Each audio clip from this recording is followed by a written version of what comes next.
अशी चिक मोत्याची माळ होती ग 30 तोळ्याची ग.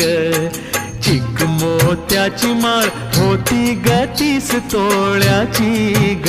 जसा गणपतीचा गोंडा चौरंगी लाल बावटा ग. गणपतीचा गोंडा चौरंगी लाल बावटा ग.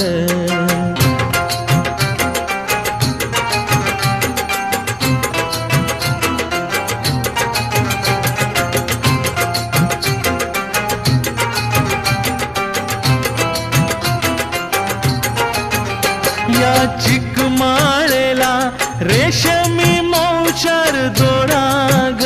या चिकमाळेला रेशमी मौचार दोराग. मऊ रेशमाच्या दोऱ्यात